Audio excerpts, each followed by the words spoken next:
mana kita masih diberikan kenikmatan iman, Islam, serta kesempatan sehingga pada pagi hari ini kita bisa mengikuti majelis taklim rutin yang insya Allah diberkahi dan dirahmati. Amin. Tak lupa sholawat serta salam kita haturkan kepada baginda Muhammad SAW. Beliau adalah manusia paling mulia yang patut kita idolakan, yang kita ikuti terus jejak dan langkah ajaran beliau. Semoga kita kelak diakui sebagai umatnya di yaumil akhir kelak. Amin Allahumma amin. Terus pundi kabari bunda-bunda sedaya sehat nggih?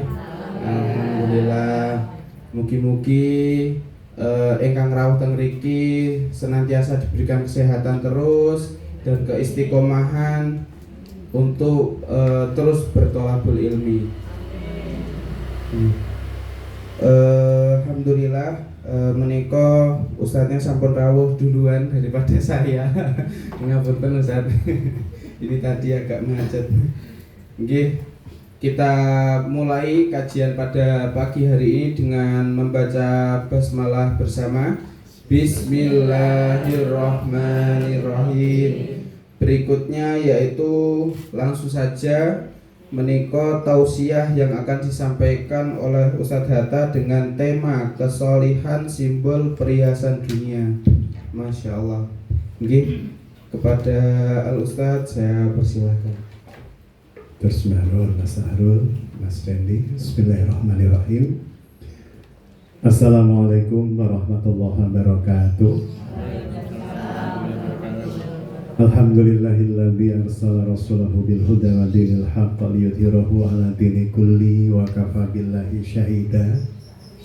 Asyhadu an la ilaha illallah wa asyhadu anna Muhammadan abduhu wa rasuluhu la nabiyya ba'da. Allahumma shalli ala sayyidina Muhammadin wa ala alihi wa sahbihi ajma'in. Amma ba'd. Alhamdulillah, para bunda yang dirahmati Allah, Bunda Heni beserta keluarga, Mas Sahrul, Mas Dendi, perwakilan dari Lumbung Kebaikan, beserta para bunda yang hadir di pagi hari yang penuh berkah ini di pekan ketiga Rabiul Akhir 1447 Hijriah. Puji syukur kehadirat Allah Subhanahu wa taala dihadirkannya kita di sini. Itu bagian dari cara Allah menghendaki kebaikan buat kita. Karena Rasulullah SAW bersabda, "Man yuridillahu bihi khairan yufaqihu fiddin." Barang siapa yang Allah menghendaki kebaikan atasnya, maka Allah akan menjadikan dia lebih paham terhadap agamanya. Paham agama itu berarti paham kehidupan. Paham agama itu berarti memahami kita hidup untuk apa. Dan Allah menyampaikan barang siapa yang Allah berkehendak kebaikan atasnya, maka Allah akan memahamkannya atas agamanya. Maka berarti kehadiran panjenengan di sini adalah cara Allah mencintai panjenengan. Cara Allah menghendaki kebaikan atas kita semua. Maka kita syukuri. Termasuk tentu saja puncak kebersyukuran kita bersebab iman Islam masih ada dalam diri kita. Maka yang menjadikan kehidupan saya dan panjenengan itu bermakna berarti bersebab iman. Saya minum air ini bisa menghilangkan haus, iya.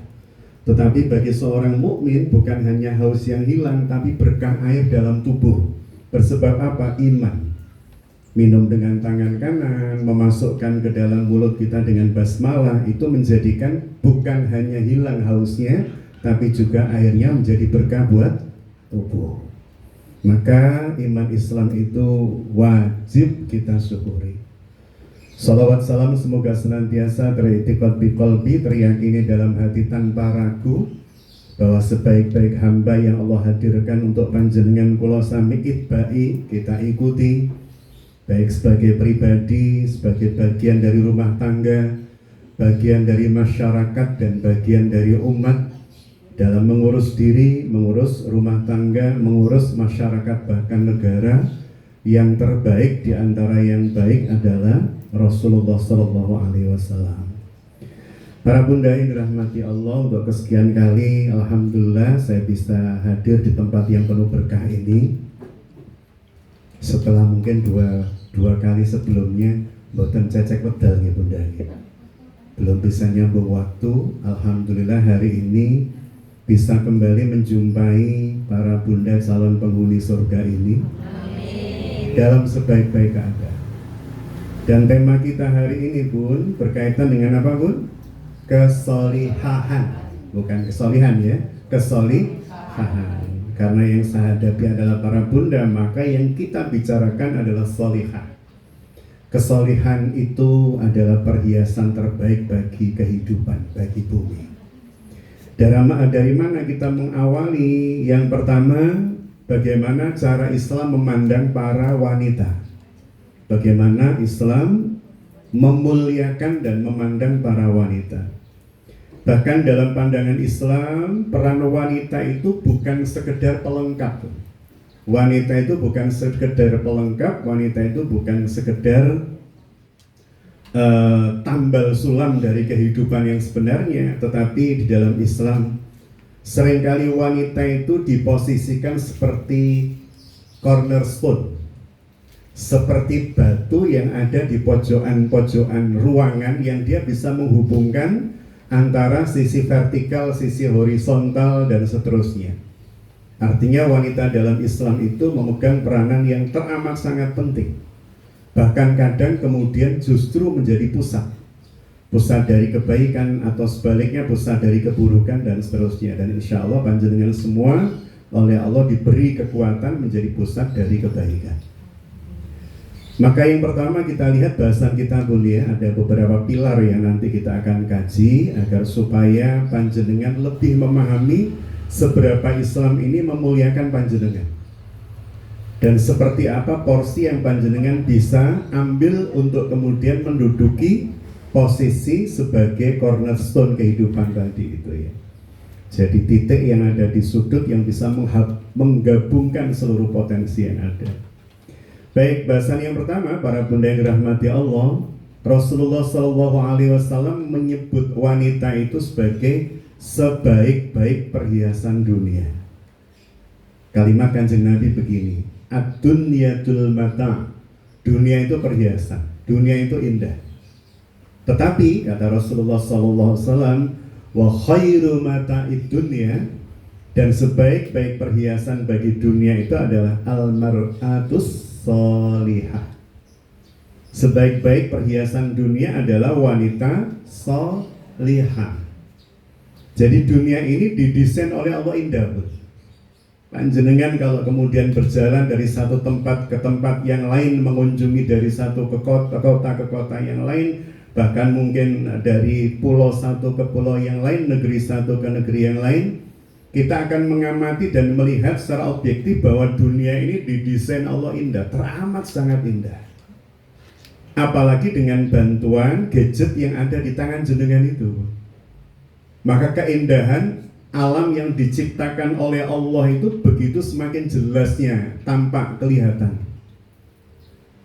Saya termasuk orang yang sangat merasakan nikmatnya suguhan Allah atas apa yang Allah ciptakan. Kebetulan istri saya itu suka kembang, suka bunga.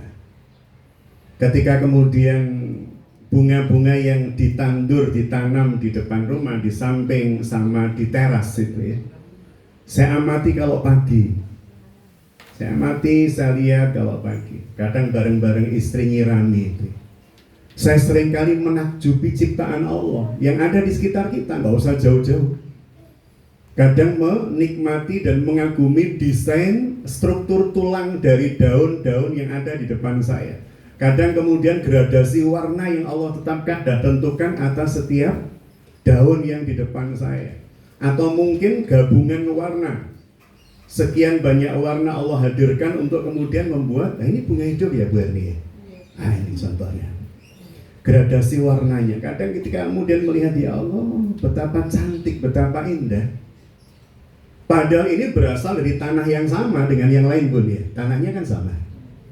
Ketika kemudian diambil oleh akarnya gitu ya, makanan itu kemudian terfotosintesakan dengan bantuan cahaya matahari. Kalau ini mungkin kembang yang tidak butuh banyak cahaya, gitu. Tetapi tetap butuh cahaya untuk melakukan proses fotosintesa dengan klorofilnya. Ketika kemudian bahan makanan naik dari akar ke batang terus oleh Allah didesain daun yang tercipta itu begini, warna yang muncul begini dari tanah yang sama. Ternyata ada bunga yang daunnya warnanya merah, ada yang semu-semu merah, ada yang coklat kekuningan, ada yang takjub. Jadi dunia ini memang didesain Allah indah. Dan indah itu kadang tidak butuh keteraturan. Tidak selalu untuk menghasilkan sesuatu yang indah itu harus teratur. Sedangkan kalau melihat awan itu apa tersusunnya teratur, Bu? Boten. Tapi kita bisa melihat keindahan awan itu dan menikmatinya, gitu, betul? Kita bisa melihat. Kadang ketidakteraturan itu kalau kemudian kita lihat dengan ridho, kita lihat dengan penerimaan bahwa ini desain Allah, maka kita bisa menikmatinya. Jangankan awan. Ketika musim gugur terjadi di berbagai wilayah bumi yang memiliki 4 musim misalnya, ada musim gugur di sana. Kadang gogrokan daun yang tidak teratur itu kalau kita lihat indah. Terus betul. Jadi kan bisa lihat di musim gugur itu, ketika kemudian bunga-bunga sakura di Jepang pada jatuh misalnya, kita melihat di atas tanah terhampar itu begitu indahnya, tanpa kemudian harus ditata, meskipun dalam hal tertentu keteraturan itu menjadi hal yang niscaya. Jadi dunia mata, bahwa dunia ini apapun perhiasan, dunia ini indah. Tetapi dunia ini akan menjadi sangat indah ketika kemudian yang menghiasi dunia ini adalah perhiasan terbaik. Dan perhiasan terbaik dari dunia itu apa, Bu? Al-mar'atus sholihah. Wanita-wanita yang solihah itu adalah sebaik-baik perhiasan dunia. Maka kalau kemudian Kediri ini dihuni oleh mayoritas wanita solihah, pasti orang akan benar-benar kangen dengan Kediri.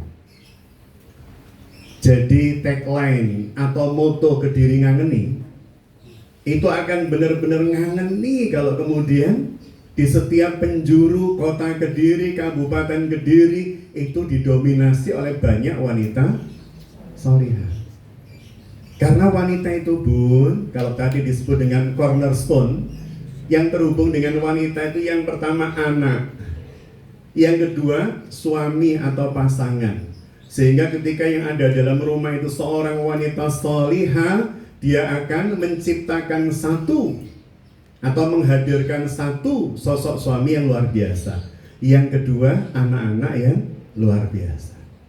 Sebaliknya kalau kemudian wanita yang ada di sebuah rumah itu wanita yang bermasalah, bisa jadi dia akan mencetak suami yang suasana hatinya, suasana pikirannya bermasalah. Demikian pula dengan anak-anak. Maka ini yang disebut sebagai posisi yang sangat penting dan strategis wanita dalam Islam. Maka disebut oleh Kanjeng Nabi sebaik-baik perhiasan dunia adalah wanita salihah, dan semoga itu panjenengan semua dan putra-putri kita, putri-putri kita kok, putra-putri kita. Dan mari kita renungkan kata mata, perhiasan itu, perhiasan. Kalau ada seorang bunda mengenakan perhiasan itu dalam rangka apa, Bu? Agar supaya terlihat indah. Perhiasan itu ketika panjenengan gunakan, yang pertama akan menjadi indah kalau proporsional. Seorang ibu badannya lencir, pakai gelang 1,5 kilo, kan jadi nggak matching gitu ya rasanya. Jadi nggak matching. Jadi yang namanya perhiasan itu, Bu, dipakai dalam rangka untuk memperindah penampilan dan membuat orang yang melihatnya senang, orang yang melihatnya bisa menikmati. Itu namanya perhiasan yang proporsional itu ya. Dan para bunda dirahmati Allah, seorang wanita salihah itu akan menghiasi dirinya untuk kemudian menjadi sebaik-baik perhiasan dunia, satu dengan akhlaknya. Apa, Bu? Akhlaknya.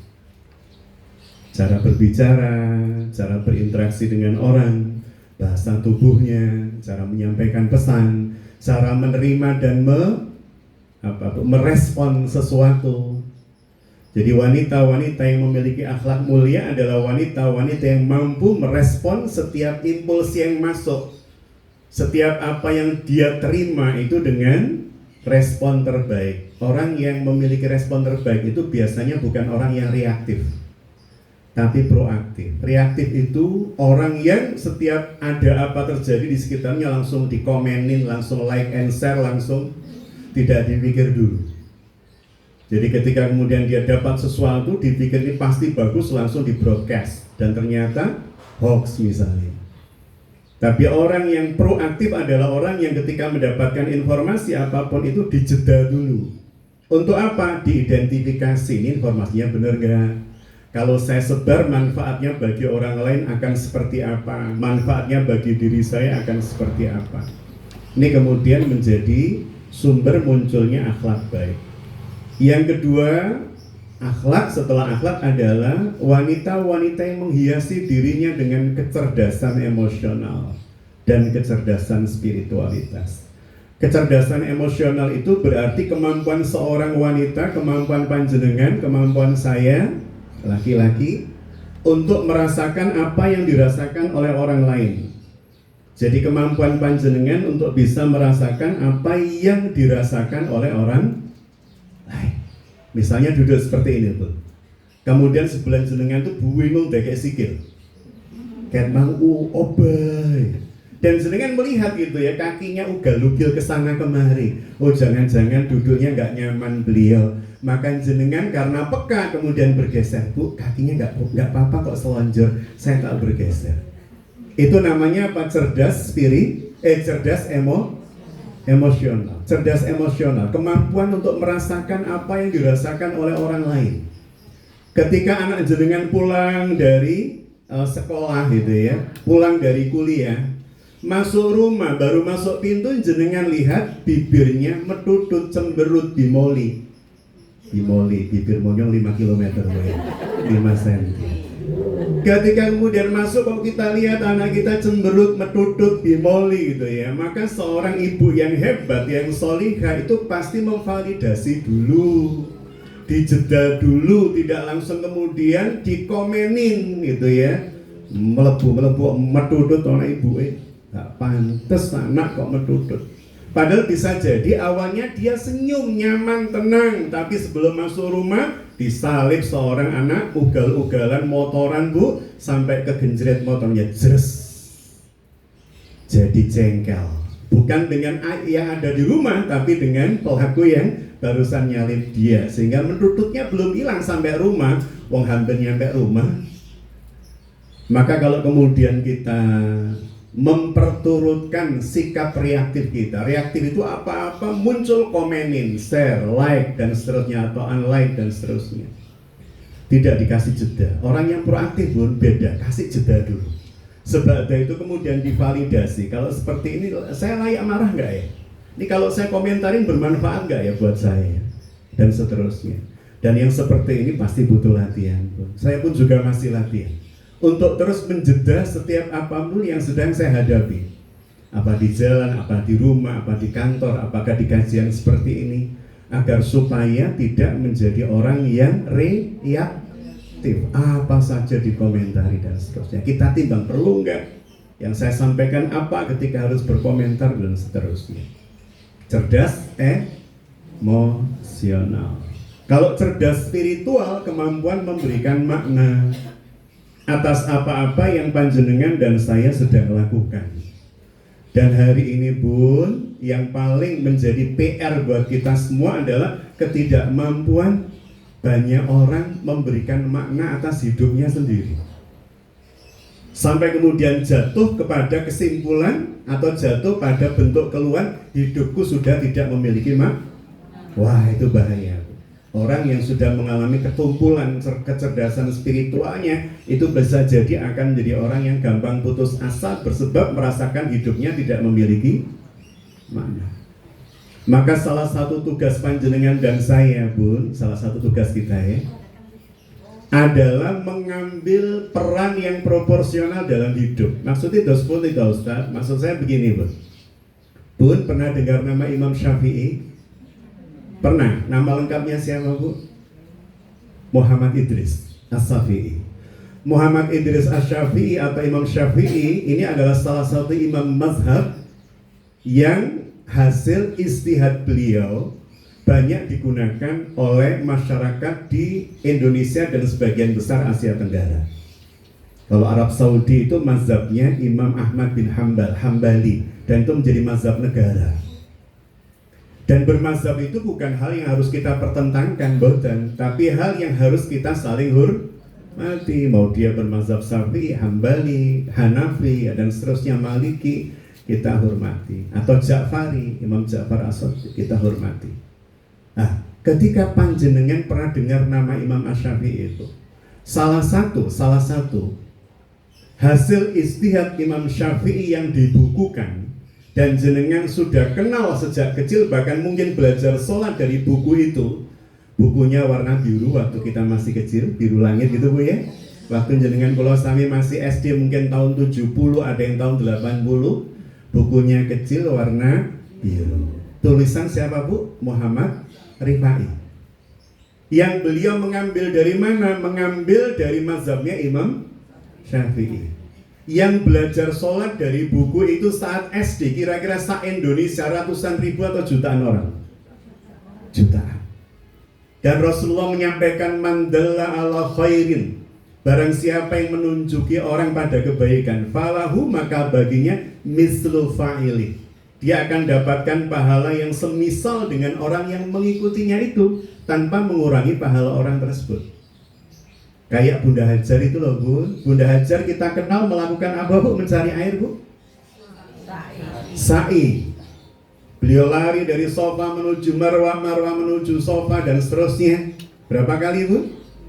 7 kali. Bagi yang sudah pernah, kiranya Allah mudahkan untuk kembali ke sana. Bagi yang belum, kiranya Allah segerakan bersama keluarga untuk bisa ziarah Makkah Madinah. Ibunda Hajar yang melakukan sa'i pertama kali.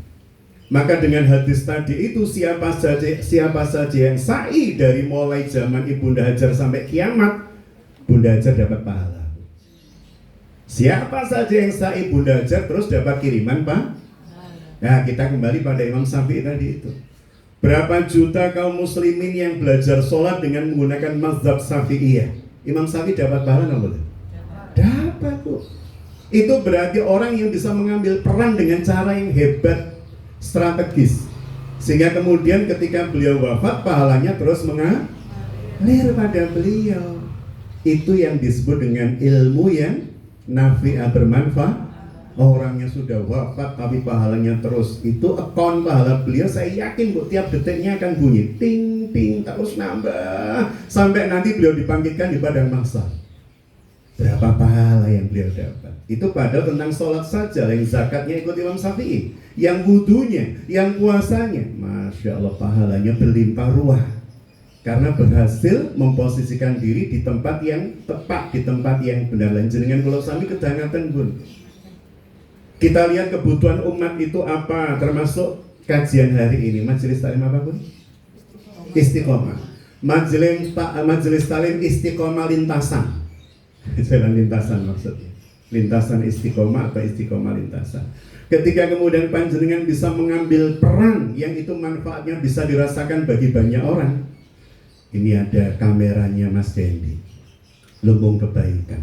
Ketika kajian hari ini Bun, kemudian terdistribusi, tersebar ke sekian banyak orang, dan banyak orang yang merasakan manfaatnya, dapat manfaatnya, jenengan dapat pahala enggak? Maka ajak sekian banyak orang untuk hadir di kajian seperti ini. Tebarkan, sebarkan. Ketika jenengan sudah dapat alamat atau linknya dari Mas Dendi atau Mas Nahrul, jenengan dapat sebarkan ke banyak orang. Jenengan akan dapat pahala bagi siapapun yang mengambil manfaat dari tayangan itu. Masya Allah. Itu cara mendapatkan pahala secara cerdas. Cerdas apa Bu? Cerdas spiritual. Baik, berikutnya. Yang berikutnya, wanita-wanita salihah adalah wanita-wanita yang senantiasa menjadikan dirinya sebagai sumber ketenangan bagi orang-orang yang ada di sekitarnya. Kalau panjenengan berada di rumah, maka semoga suami dan anak-anak yang menjadi apa Bu? Orang yang merasakan ketenangan pertama kali dari panjenengan. Kalau Mas Sarul kan hampir nikah ya. Kita doakan Bu ya. Atau jenengan ambil menantu ya alhamdulillah Bu. Jadi ketika kemudian suatu saat Mas Sahrul ini menikah, pasti istrinya namanya Bu Sahrul gitu kan Bu. Ketika kemudian Mas Sahrul pulang ke rumah, sebagai atau kegiatan lumbung kebaikan di berbagai tempat yang jauh, misalnya Blitar. Pada saat beliau pulang ke rumah, karena kegiatannya mulai pagi sampai sore, pulang nyampe rumah misalnya malam. Semakin dekat dengan rumah, Mas Sahrul merasakan semakin tenang, semakin nyaman, semakin ringan, semakin pengen segera nyampe ke rumah. Itu pasti istrinya adalah wanita solihah. Jadi salah satu ciri wanita solihah adalah wanita yang bisa menjadikan rumahnya sebagai baiti jannati. Rumahku adalah surgaku, rumahku adalah surga keluargaku, rumahku adalah surga suamiku, rumahku adalah surga anak-anakku. Jadi kalau pulang ke rumah itu rasanya semakin dekat, semakin kangen, semakin pengen cepat nyampe. Karena ada suami yang justru ketika nyampe rumah pengen keluar lagi. Dan ada seorang suami yang ketika keluar dari rumah istrinya malah alhamdulillah wong wis metu. Ini jadi gak karu-karuan Bu kalau seperti ini. Sudah suaminya begitu, istrinya juga wah ini klop bermasalah maksudnya. Jadi si suami mau pulang itu rasanya nggak nyaman, si istri ketika suami pergi malah seneng, itu kan jadi bermasalah. Jadi bagaimana kemudian panjenengan Bun menjadi sumber ketenangan bagi ring satu kehidupan kita di rumah, pasangan, anak-anak. Meskipun bisa jadi panjenengan bukan seorang ibu yang pintar masak misalnya, kan ada wanita yang memang nggak hobi masak Bun. Dan itu sah-sah saja. Ibunda Aisyah itu tidak pintar masak, Bu. Istri Rasulullah itu Ibunda Aisyah. Tetapi meskipun beliau tidak pintar masak, tetapi kemampuan beliau dalam menyerap ilmu luar biasa. Maka Ibunda Aisyah itu tidak pintar masak, tapi menjadi sumber rujukan ilmu bagi para sahabat Rasul. Berarti panjenengan harus bisa memposisikan diri panjenengan di tempat yang tepat. Saya punya adik ipar, Bu, nggak pintar masak, Bu. Tapi kalau nyulam, kalau bordir, kalau menjahit, wah luar biasa. Sehingga hasil-hasil sulaman di rumah itu ditempel di dinding ya dan seterusnya. Dia bisa mengambil peran yang memang untuk itu dia diciptakan. Kalau dalam bahasa hadis itu kullun muyassarun lima khuliqa. Seseorang itu akan dimudahkan jika dia bergerak berperan di tempat yang untuk itu dia dicipta. Tidak dicipta sebagai wanita yang pintar masak, tapi wanita yang pintar misalnya nyulam, wanita yang pintar jahit, wanita yang pintar apalagi Bu? Berdagang, wanita yang pintar apalagi Bu? Menenteramkan hati suami dan anak-anak, mengolah kata kalimat, mengolah intonasi, berkomunikasi dengan sangat baik. Karena ada wanita yang tidak pintar berkomunikasi, wonten apa boten? Nggak pintar ngomong. Tetapi bahasa tubuh dan sikapnya membuat suami dan anak-anaknya nyaman. Ketika ditanya Leh, apa yang kamu kangeni dari mama nak? Apa Pak ya? Yang saya tahu mama itu sabar. Mama nggak banyak omong sih, tapi saya lihat mama itu sabar. Sekali beliau ngomong selalu masuk dalam hati. Wah keren. Artinya para bunda yang dirahmati Allah, panjenengan wajib untuk mengambil posisi yang untuk itu panjenengan dicipta. Menjadi apa? Menjadi perekat rumah tangga, menjadi perekat keluarga dengan potensi yang Allah berikan pada panjenengan. Ada ibu-ibu yang suka merekatkan suami dengan anak dalam situasi, dalam keadaan yang anak-anak merasa kalau nggak ada mama nggak rame. Kalau ada mama loh, suasana rumah itu jadi seger. Karena mamanya itu suka guyoni suami dan anak-anaknya, suka humor. Ada wanita seperti itu. Kalau nggak ada mama nggak rame loh. Kenapa tuh nak? Nah kalau mama datang mesti ngamuk-ngamuk, itu rame Bu. Rame yang lain ya, dalam bentuk lain gitu ya. Jadi para bunda yang dirahmati Allah, posisi sebagai penentram dan penenang itu salah satu bukti bahwa kesolehan menempel pada diri panjenengan. Dan itu diambil dan itu dilakukan oleh seorang wanita hebat yang menjadi pasangan pertama Rasulullah SAW. Naminipun sinten Bu? Khadijah. Al-Kubra radhiyallahu anha, seorang wanita luar biasa yang Allah hadirkan untuk menjadikan Kanjeng Nabi ketika berdakwah di luar ditentang, ditantang, dibully, didolimi, pulang ke rumah semua lelah itu hilang bersebab bertemu dengan seorang wanita yang setenang malam. Malam itu identik dengan kesibukan atau istirahat, Bu? Istirahat. Maka ada istri-istri yang setenang malam bagi suaminya, yang ketika ketemu istri itu rasanya fisik istirahat, emosional istirahat, mental juga istirahat. Rasanya ketemu istri itu langsung merasa teristirahatkan semuanya. Wanita setenang. Ada suami yang ketemu istrinya malah gak karu-karuan. Itu wanita yang sedahsyat siang itu tuh ya, sepanas siang. Jadi setenang malam. Itu Ibunda Khadijah dijuluki wanita yang setenang malam. Karena Rasulullah SAW ketika pulang itu benar-benar merasa teristirahatkan, baik fisik, mental maupun rohaniah beliau. Tadi saya sampaikan pada panjenengan, semakin dekat dengan rumah, hati semakin nyaman, baik suami maupun anak-anak. Ada, Bu, ada dua model suami yang ketika kita periksa dompetnya, Bu, sama-sama ada foto dan sama-sama merasa kalau melihat wajah istri itu apa, Bu, muncul Nah, kalau HP saya ini ada foto istri, Bu, memang.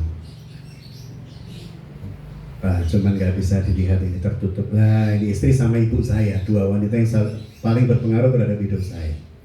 Jadi, ketika kemudian orang membawa foto istri seperti ini, kemungkinannya dua, Bu. Yang pertama, istri itu menjadi pemecah masalah, Bu, ya. Yang kedua, istri itu menjadi penghilang masalah atau pengecil masalah. Jadi ada seorang laki-laki yang mana-mana foto istrinya, Bu, ukuran 4x6 gitu, ya. Lihat coba. Dan ketika dia berhadapan dengan masalah itu langsung buka dompet, Bu. Pokoknya kalau ada masalah buka dompet, lihat wajah istri, langsung tenang. Ketika ditanya, Pak, jenengan kalau ada masalah kok lewat? Iya, kalau saya lihat wajah ini semua masalah jadi kecil. Karena yang paling besar ya ini masalahnya itu. Yang lain jadi kecil. Wah, kalau itu bahaya itu. Suami lihat istri semua masalah jadi kecil karena ini masalah yang paling gede. Janganlah, jangan. Jadi kalau kita melihat, kalau jenengan lihat wajah suami, kalian jadi tentrem, jadi nyaman. Yang melihat wajah istri jadi nyaman. Maka para bunda yang dirahmati Allah, ini posisi wanita sebagai apa, Bun? Perhiasan dunia. Perhiasan yang termahal, perhiasan yang langka. Langka itu sampai jenengan seringkali komen atau bilang misalnya, Mas, Masya Allah, ndak ada loh Mas laki-laki seperti jenengan, sak dunya mung siji. Dan itu dihadirkan dalam hidup saya, Mas. Ya Allah, matur sembah nuwun, saya punya suami, Mas, seperti jenengan. Matur nuwunnya ke Gusti Allah. Meskipun yo kadang jengkelno, Mas, sampai. Tapi alhamdulillah jengkelno itu cuma sekian persen dari sekian persen kebaikan jenengan. Karena nggak ada, Bu, manusia yang tidak pernah jengkelin, nggak ada. Benar nggak, betul? Semua. Kalau jenengan tanya istri saya apa pernah Pak Hatan jengkelin, pasti pernah. Tapi bagaimana kemudian istri melihat saya melihat istri dari yang jengkelin itu dibandingkan yang menyenangkan, menenteramkan, jauh lebih banyak yang menyenangkan. Cuman sayangnya setan itu, Bun, seringkali menjadikan manusia itu fokus pada kurangnya orang lain, bukan fokus pada kelebihan. Sekali fokus pada kelebihan, cuman kelebihan berat badan. Jadi seringkali kemudian manusia itu ketika melihat orang lain itu fokus pada kekurangan, fokus pada kesalahan, fokus pada yang tidak dia punya, dia miliki. Ini yang kemudian menjadikan kurang bersyukurnya jenengan, saya, dan seterusnya. Contoh begini, Bu, ini seringkali saya pakai contoh tapi saya ulang.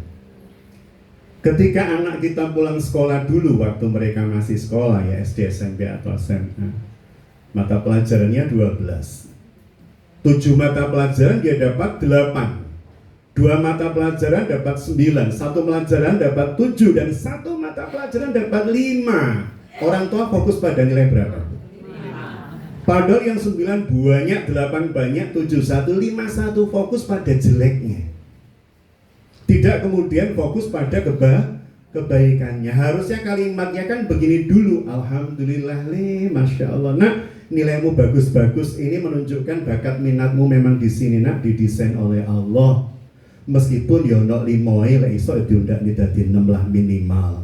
Angka 5 ini menunjukkan kamu memang tidak bakat di sini, tapi bisa kan ditingkatkan jadi 6. Artinya kita fokus dulu pada yang baik, yang banyak itu. Yang banyak diilangin dari pandangan mata, pandangan hati, fokus pada yang jelek. Yang baik-baik ada 11, yang jelek cuma 1, tapi kita fokus pada yang 1 itu sama dengan bun, jenengan ketemu sahabat jenengan. Ketika ketemu dengan sahabat jenengan, wajahnya ceria, cantik kayak bidadari, cuman ada jerawat di sini 1. Ketika kita melihat, Mbak, Masya Allah, seger banget jenengan, tapi sepurane Mbak, jerawat sampai kok gede loh. Ketika kemudian seperti itu, maka si ibu itu ketika ngaji pasti bingung, Bu, bolak-balik nutupi jerawatnya bangga ketok wong, bingung ngadep kono ketok, ngadep gini ketok. Kenapa? Karena penilaian orang cenderung melihat kurangnya, cenderung melihat jeleknya. Padahal jerawat itu berapa milimeter, Bu, dibanding wajah kita yang sekian itu. Jadi para bunda yang dirahmati Allah, bagaimana kemudian jenengan dan saya memerankan diri untuk menjadi orang yang langka dalam kehidupan ini. Langka itu apa? Ketika banyak orang melihat atau fokus pada keburukan, kita fokus pada itu langka loh. Kita fokus pada kebaikan pasangan kita, anak-anak kita, tetangga kita. Seorang suami, ya Allah Ustaz, saya melihat istri saya itu pasti ada kurangnya Ustaz. Kurangnya kalau ngomentarin sesuatu tuh nggak bisa 1 menit, minimal 15 menit, itu pun bersambung. Tapi akhirnya saya syukuri Ustaz, karena di rumah saya radio saya rusak, saya angkat radio saya. Suaranya jadi hiburan. Karena ada suami yang ketika istrinya meninggal itu kangen diomelin. Ya, itu Pak D saya. Kangen diomelin Budi. Karena apa? Ngomelinnya itu ngomelin sayang. Ayo jok di mamiku loh, engkau asam urat jenengan kambuh loh Mas. Itu kan omelan sayang dong, Bu. Nah, seringkali kemudian yang seperti itu dianggap oleh laki-laki kalau tidak peka sebagai bentuk apa, Bu? Bentuk ketidaksukaan, bentuk kekritisan yang tidak berfaedah dan seterusnya. Maka seorang wanita sholihah, dia adalah aset yang tidak ternilai harganya, Bu. Maka di rumah saya harusnya sih yang paling berperan. Apa betul sakit lewat itu? Coba dilihat oleh Mas Sahrul, ada motor yang agak memakan jalan.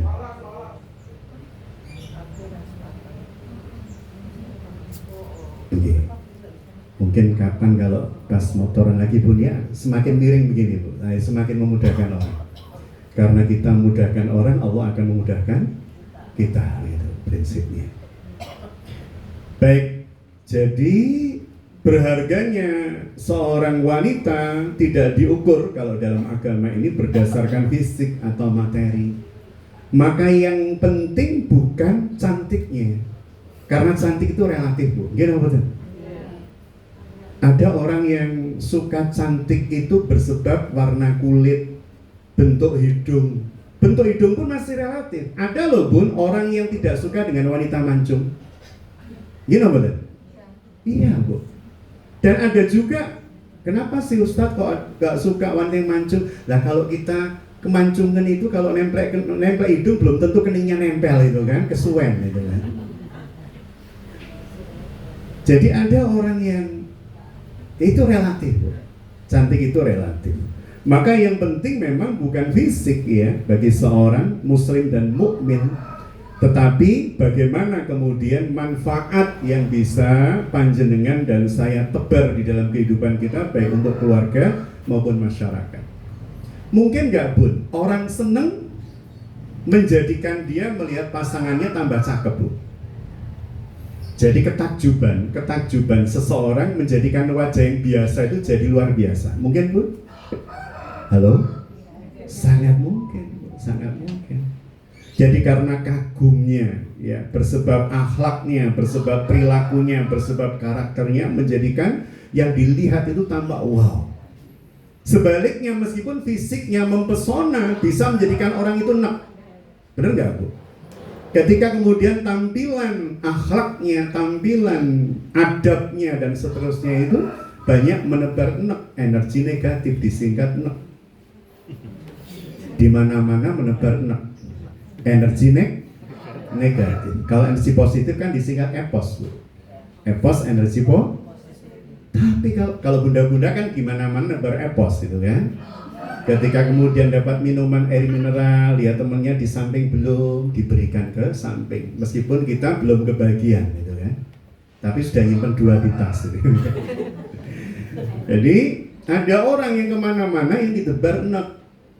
Dari mulai naruh sandal saja, kadang sandalnya orang udah ditata disengkre-sengkre untuk sandalnya.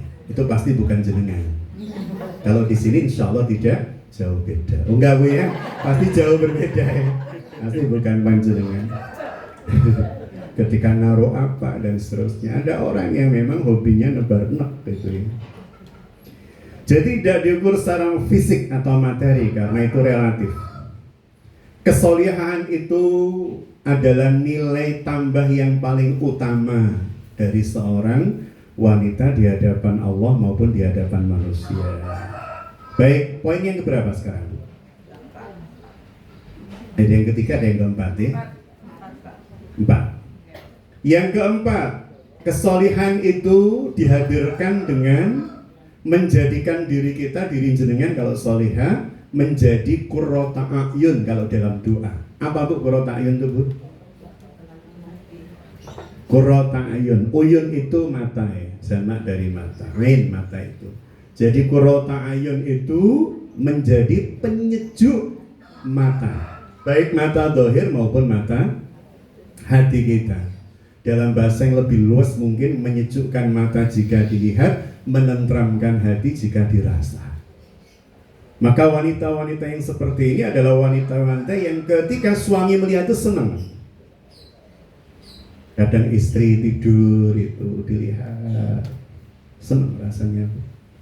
Mungkin wajah capeknya itu memunculkan rasa kasih dari suami. Ya Allah, capek istri saya, untuk bisa menyenangkan hati kami, suami dan anak-anaknya. Ya Allah, saya tuh kadang kalau melihat istri itu Bu ya, pas tidur saya lihat aja, ya Allah, ini sampean yo gelem to tak jane Kediri. Di saat kerjaannya sudah mapan di rumah sakit Hasanah Mojokerto, saya ajak ke Kediri karena saya di Kediri 2 tahun jomblo. Istri saya masih di Mojokerto. Tahun 2000 saya ajak ke sini. Harus meninggalkan pekerjaannya, meninggalkan orang tuanya. Dan istri saya mau. Artinya ketika kemudian saya lihat masa lalu saya, walami, Masya Allah, ninggalno istri, ninggalno bapak, ibu untuk suami, ninggalkan pekerjaan di sana untuk suami dan seterusnya. Pengorbanan sampean ini luar biasa. Ngontrak di Wilis Indah 2 itu rumah kami tidak ada plafonnya Bu, langsung genteng, dan gentengnya itu terbuat dari asbes. Jadi kan bisa bayangkan panas. Maka ketika saya memandang foto ketika kami masih di Wilis 2 dulu Bu, tahun 2000 itu, saya di Wilis 2 mulai 98 sampai 2000. Foto saya dengan istri, saya lihat wajah istri itu Bu, ya Allah, apa Bu ya, abang ireng istilahnya. Karena oma saking panasnya kalau siang. Kata istri saya, enak dia melihat depan kami itu ada rumah orang namanya Mbah To. Itu sudah di porselen, apa putih gitu rumahnya. Anaknya tidur-tiduran di teras, itu kelihatan adem. Dan itu kalimat yang disampaikan istri ketika kami sudah melewati fase-fase itu, masa-masa itu. Tidak pada saat fase itu, masa itu. Jadi saya melihat kadang kalau pas tidur itu, ya Allah, pengorbanan sampean ini melo aku. Jadi para bunda yang dirahmati Allah bisa menjadi penyejuk mata dan hati ketika dilihat, ketika dirasakan ya, menenteramkan hati. Meskipun tadi sudah saya sampaikan sejak awal, Tidak ada seorang pasangan yang sempurna dalam keseluruhan hidupnya. Pasti ada yang kadang jengkelin, pasti ada yang kadang nyesekin, pasti ada yang kadang mungkin membuat kita tidak nyaman. Tapi tolong lihat secara keseluruhan episode hidup kita, pasti banyak yang baik dibanding yang nyesek. Dan kita fokus pada yang baik-baik, yang indah-indah itu. Sehingga yang nyesek-nyesek itu menjadi terhapus, paling tidak jadi samar. Karena kita fokus pada kebaikannya. Maka menjadi penyejuk mata dan penentram hati, tadi saya sampaikan pada panjenengan ketika pasangan pulang ke rumah, mendapati istrinya solihah, yang mendampingi anak-anak dengan cara yang solihah, mendampingi anak-anak dengan cara yang baik sehingga tumbuh kembangnya juga baik, suasana rumah yang penuh dengan berkah. Kalau Mas Dendi pulang, Bu, kemudian melihat suaminya sedang sholat duha, itu pasti manis hati itu, Bu. Jam-jam sekian itu ya beliau pulang. Diketok, kok nggak ada itu ya, dibuka pintu. Kalau suami sih nggak mau ngetok, Bu, yang rumahnya sendiri. Masuk rumah, kemudian nyari istri nggak ada, kamarnya tertutup dibuka. Pas istrinya sedang sujud sholat duha atau pas begini, Bu, berdoa. Itu suami pasti, waduh ya. Atau mungkin pas jenengan masak, gitu kan? Pas jenengan masak gitu, Bu ya, jenengan nikmati sambil mungkin bersenandung sholawat. Atau mungkin jenengan membaca kalimat thayyibah dan seterusnya, atau mungkin jenengan yang ngerengeng-ngerengeng lagu-lagu yang itu nostalgia jenengan dengan suami. Apa, Bu, misalnya, Bu? Lihat kebunku. Itu nostalgia TK itu ya, atau pelangi-pelangi. Jadi para bunda yang dirahmati Allah, itu suasana rumah yang penuh berkah. Salah satu yang saya kagum pada istri, Bu ya, itu kalau masak di dapur itu kan sambil dengarkan murotal. Ketika saya tanya, kok mesti nyalakan murotal itu ya, kata istri, kan ini ada gelombangnya, gelombang suara maksudnya, dan itu bisa nempel di dinding dan bisa nempel di nasi yang dimasak, tahu yang digoreng dan seterusnya. Nah, itu kebaikan, keberkahan. Rasanya adem. Ya, kalau pagi dengar murotal begitu di dapur, rasanya ini akan jadi berkah buat makanan yang kami makan ya Allah, masakan yang sedang diolah ya Allah, dan seterusnya. Dibanding waki sudah nyetel goyang dompet, goyang ini, goyang. Jadi berkahnya nempel. Padahal itu nanti yang kita makan, masuk dalam tubuh kita. Jadi penyejuk mata, penentram jiwa. Sehingga metafora perhiasan tadi itu ketemu dengan objeknya. Maka para bunda yang dirahmati Allah, posisi wanita dalam hal yang tadi saya sampaikan berarti bukan objek, tapi subjek. Subjek pembawa ketenangan, ketentraman, keberkahan buat rumah tangga dan seterusnya. Cuman untuk sampai pada derajat itu pasti kita butuh latihan.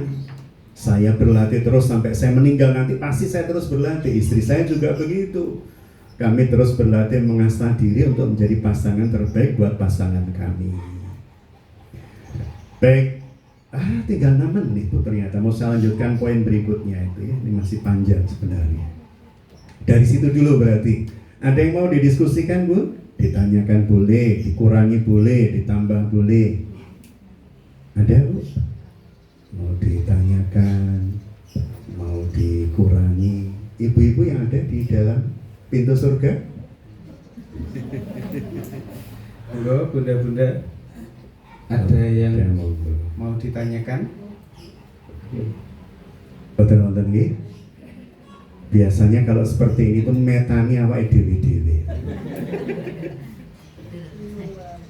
Maka para bunda yang dirahmati Allah, dari paparan yang sudah saya sampaikan tadi, sekali lagi pun posisi panjenengan dalam hidup itu, posisi panjenengan dalam sudut pandang Islam, dalam sudut pandang Allah dan Rasulnya itu bukan posisi pinggiran, tapi posisi sentral, posisi yang teramat sangat menentukan bangunan peradaban, bangunan masa depan, dan seterusnya.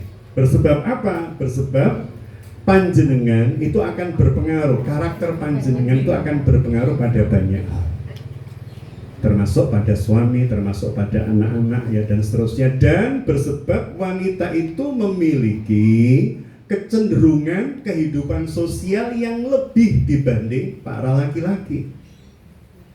Maka di mana-mana kegiatan arisan itu mayoritas ibu-ibu, jarang arisan bapak-bapak. Gini mboten Bu? Jarang Bu. Arisan apa? Bapak-bapak jarang. Arisan ibu-ibu. Sampai kemudian ada dharma wanita, nggak ada dharma pria. Sampai kemudian ada PKK, sampai kemudian ada dasawisma, dan dasawisma yang datang siapa? Bapak atau ibu? Ibu. Jadi wanita itu memiliki konsep kepekaan sosial yang jauh lebih tinggi dibanding laki-laki, sehingga yang berpengaruh terhadap kehidupan sosial secara umum itu dominannya wanita sejatinya. Karena informasi itu lebih cepat menyebar, menebar dan seterusnya dari kalangan bunda-bunda. Tetapi kalau informasi yang menyebar dan menebar itu kebaikan-kebaikan, alhamdulillah, berarti panjenengan menempati posisi sebagai sumber perubahan menuju kebaikan. Informasi yang menyebar berkaitan dengan ilmu, berkaitan dengan akhlak, berkaitan dengan adab, dan itu menjadi informasi yang teropinikan secara masif pada kehidupan manusia. Tapi kalau yang menyebar itu informasi tentang keburukan orang lain, kekurangan orang lain, dan seterusnya, ini yang jadi masalah. Bersebab apa Bun? Kalau orang itu titip duit Bu kepada saya, pada panjenengan, itu ketika kita mengembalikan itu hampir bisa dipastikan nggak pernah lebih. Kalau duit dititipkan, balik nggak pernah lebih. Tapi kalau omongan kita titip omongan itu sebenarnya 5 kata Bu, itu bisa berubah luar biasa. Bu, tadi loh Bu, saya lewat jembatan Brantas, kok kelihatannya ada seperti yang mengapung putih ya Bu ya di atas air. Wah, si ibu yang kedua bilang sama berikutnya, Bu, tadi si Bu A itu loh melihat ada buaya putih padahal melihat putih-putih jadi buaya. Sampai lain lagi, ada buaya putih yang lewat di Sungai Brantas dan ada seorang wanita di atas buaya. Tambah gak karu-karuan. Tapi saya yakin kalau di sini tidak sama, bukan tidak jauh beda, tidak sama. Insya Allah kita menjadi orang-orang yang amanah di dalam setiap kalimat-kalimat dan amanah-amanah dalam hal apapun. Bun, kalau sudah tidak ada pertanyaan berarti saya tutup dengan doa nih. Karena kalau saya lanjutkan poin kedua ini panjang soalnya Bu. Ini wanita-wanita, bagaimana kontribusi wanita terhadap peradaban. Ini ada sekitar 7 slide gitu ya. Jadi para bunda yang dirahmati Allah, semoga apa yang kita kaji, kalau jenengan pengen tahu slide-nya, dapat slide-nya saya kirim di Bu Herni gitu aja. Secara keseluruhan materi hari ini ya. Para bunda yang dirahmati Allah, itu mungkin yang bisa kita kaji dan bahas. Semoga yang cuma 60 menit ini ada kebaikan yang bisa kita peroleh, ada kebermanfaatan yang kita dapatkan, dan ada motivasi bagi kita untuk memperbanyak amal soleh. Sehingga ketika nanti kita kundur pulang kepada Allah dalam keadaan Allah ridho kepada kita, yang kalau Allah ridho ujungnya pasti surga. Bismillahirrahmanirrahim. Allahumma sholli ala sayyidina Muhammadin wa ala alihi wa sahbihi wa salam, walhamdulillahi rabbil alamin. Hamdan syakirin, hamdan naimin, hamdan yuafi ni'amil kafi'u mazidah. Ya Rabbana lakal hamdu kama yanbaghi li jalali wajhika wa 'azimi sultanik. Allahumma sahil umurana. Ya Allah, mudahkan seluruh urusan kami, amanah yang Kau berikan kepada kami. Ringankan Allah, mampukan kami mengembannya. Wa hasil maqasidana, dan sampaikan kami atas maksud dan tujuan penciptaan kami di dunia ini ya Allah. Wa baligna ilaika ya Allah, dan semoga amal-amal kami panjenengan terima ya Allah. Rabbana amanna bima anzalta wa taba'na rasul faktubna ma'as syahidin. Jadikan majelis taklim ini majelis taklim yang kelak siapapun yang ada di dalamnya akan saling membela di hadapan persidangan-Mu ya Allah, saling menguatkan atas kebaikan-kebaikannya ya Allah, dan saling menutupi aib-aib saudaranya ya Allah. Rabbana hab lana min azwajina ya Allah, panjenengan dadosaken pasangan hidup kami, wa dzurriyyatina, dan keturunan-keturunan kami, qurrata a'yun, untuk semuanya menjadi penyejuk pandangan mata kami dan penentram hati kami. Waj'alna lil muttaqina imamah, dan Kau jadikan seluruh keluarga kami yang terdepan dalam memimpin kebaikan dan ketakwaan. Rabbana atina fid dunya hasanah. Ya Rabb, jadikanlah dunia baik bagi kami, rumah kami, kendaraan kami, seluruh dunia yang Kau titipkan pada kami. Wa fil akhirati hasanah, dan akhirat kami baik bagi kami.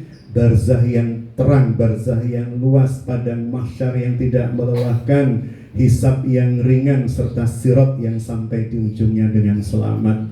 Wa qina adzabannar, dan semoga kami terlindungi dari mampir ke neraka sebelum ke surga-Mu ya Allah. Kiranya kami masuk surga tanpa harus masuk neraka terlebih dahulu ya Allah. Wa qina adzabannar wa adkhilnal jannata ma'al abrar ya aziz ya ghaffar ya rabbal alamin. Subhana rabbika rabbil izzati amma yasifun, wassalamun alal mursalin, walhamdulillahi rabbil alamin. Amin ya rabbal alamin. Demikian para bunda yang dirahmati Allah, jazakunallahu khairan katsira. Billahi taufiq wal hidayah, wallahul muwaffiq ila aqwamit thoriq. Assalamualaikum warahmatullahi wabarakatuh. Waalaikumsalam warahmatullahi wabarakatuh. Jazakallah khairan katsiran Ustaz atas penyampaiannya. Semoga yang hadir di sini bisa mengamalkan dan menjadi wanita penyejuk dan penenang di rumah, sehingga di rumahnya menjadi baiti jannati. Allahumma amin. Izin menyampaikan pengumuman Bunda. Menika alhamdulillah Lumbung Kebaikan memiliki program baru untuk para bunda-bunda, para muslimah. Nggih menika namanya Ruang Muslimah. Insya Allah di tanggal 18 dan tanggal 26 Oktober ada Ruang Muslimah Menyapa. Menika tempatnya di Depot Simpang 5 Gumul dan Taman Brantas.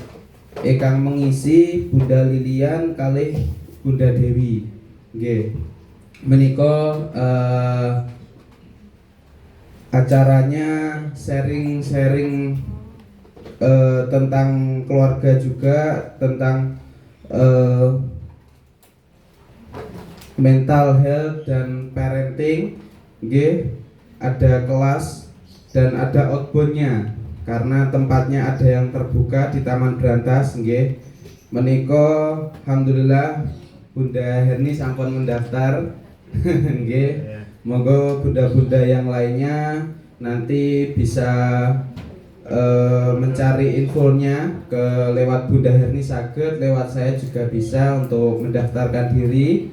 Seatnya masih beberapa, monggo segera ditutup. Nggih, bisa segera mendaftar. Nggih, itu saja pengumuman dari saya.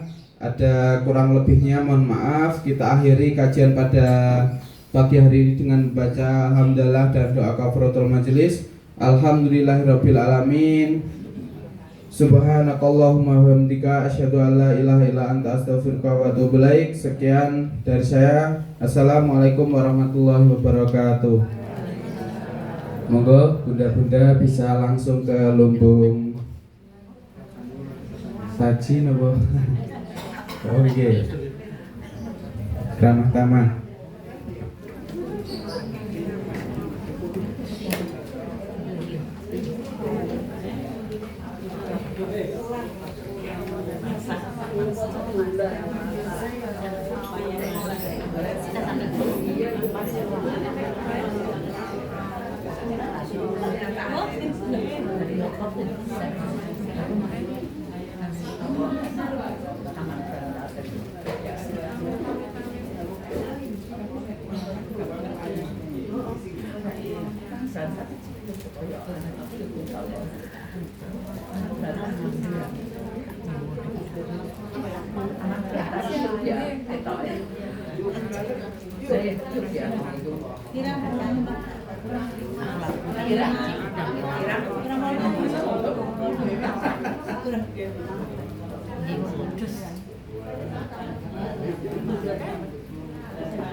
tulisannya. Ya Berni. Tulisannya Berni.